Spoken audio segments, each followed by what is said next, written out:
And be that close to a victory, you must be very happy.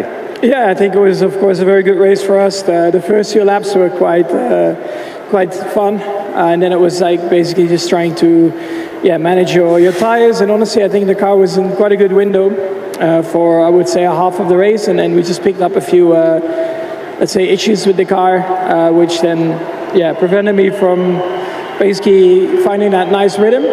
But still, to be second, that close to a win, I think is extremely positive for us. So in that sense, for sure, I'm very happy. Yeah, very strong race also from your teammate. You took that big hit in qualifying. It looked to me when you got out of the car, you were moving a little gingerly. Is you carrying a residual injury, or you're all good? When you got from the car, it looked like you were... Yeah, I knocked my knees. You know, you hit the bones. It's not very nice, but today it was okay. So that was the most important. Well, congratulations. Kimi, little bit of an interesting first lap for you, struggling to keep it on the track, and thereafter you had to fight back. Yeah, I mean, I was a bit too excited in the first few laps, and definitely didn't drive well, did too many mistakes, and even in the first stint on the medium, lost 3-4 seconds with Vous êtes de retour sur le podium, sur un week-end important pour l'équipe. Comment vous jugez le potentiel de votre voiture sur la course? Mieux que prévu, j'ai pu me battre. Mais je ne m'attendais pas à me battre pour la victoire, mais le rythme était très bon. De belles batailles en piste. Je crois que la première partie de course était plus solide que la deuxième. J'ai un peu souffert sur la deuxième partie, sur les roues arrière. Mais quand même, être si proche de la victoire, c'est très positif. Vous pensez que c'est le début d'une nouvelle saison pour vous? Merci. Prenons les choses course par course.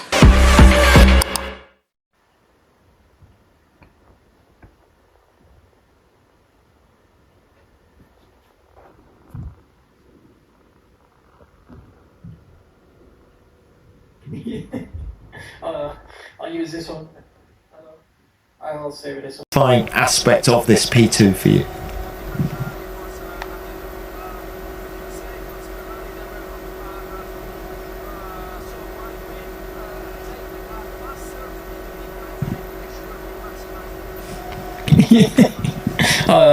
I'll use this one.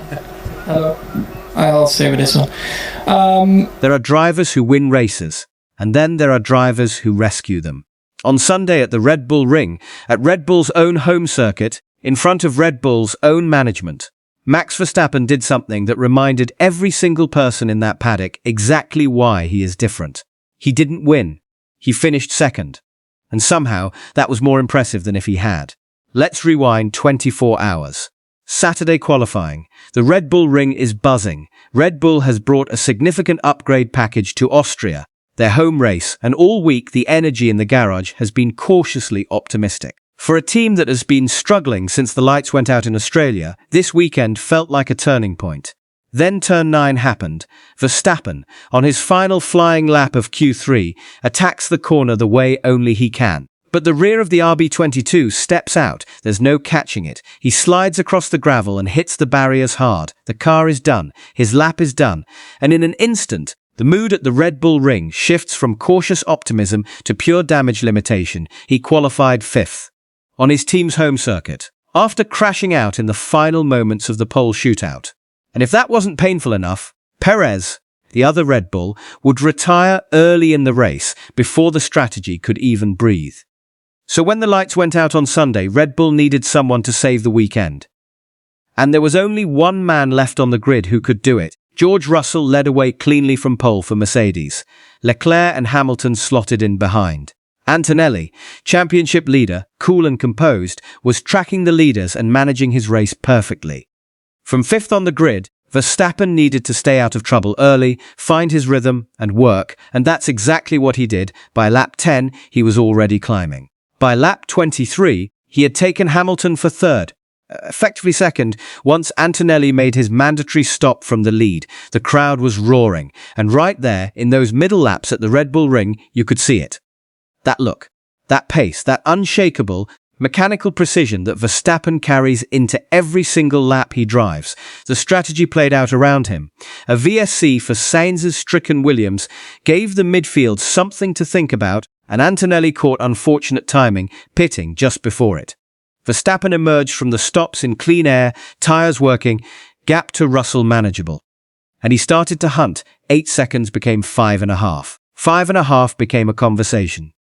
For a driver who had crashed his car less than 24 hours earlier, for a team that had just lost its second car to retirement, this was becoming something extraordinary.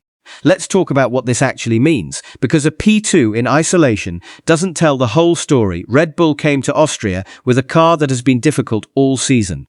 The new regulations have reshuffled the order.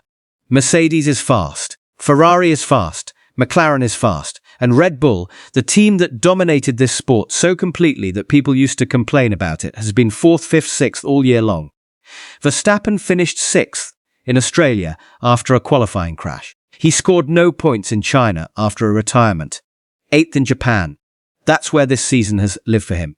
So when a driver takes that kind of machinery, starts 5th after another qualifying incident, loses his teammate to an early retirement, and still drags the car onto the podium in 10th place, you have to recognize the magnitude of what just happened. This wasn't just a fast drive. It was a controlled, clinical, beautifully paced performance across 71 laps. Verstappen managed his tyres. He managed the traffic. He managed the gap. He made the calls that matter. And he put Red Bull on the podium at their home race, when, without him, the result could have been catastrophic. That is what separates the great drivers from everyone else. When the weekend is against you, when the car isn't perfect, when the strategy is complicated, when the pressure is maximum, they find another level. And Verstappen found it today in the Styrian Mountains. Red Bull will be able to celebrate a podium finish at their own race. That might sound like a low bar for a team with 4 consecutive Constructors' Championships in their recent memory. But context is everything in Formula One. And in the context of this 2026 season, the new regulations, the early struggles, the retirement today, the crash yesterday, that P2 is worth its weight in championship points and then some. Verstappen is currently 7th in the drivers' standings. He is a long way from Antonelli at the top. The math is difficult. The deficit is real. But here is what we also know. Max Verstappen has come back from further back than this before. He came back from over 100 points down last season. He is 31 race wins away from breaking every record this sport has ever seen. He drives like a man who has something to prove, even after 4 world titles. And after today, after doing what he did on a weekend when everything seemed to be going wrong, you'd be a brave person to count him out. George Russell took the win. Max Verstappen stole the show. And somewhere in the Red Bull garage, the momentum quietly shifted. That's your Austrian Grand Prix. If you enjoyed it, subscribe. This is what Formula One looks like when greatness won't let a bad weekend win.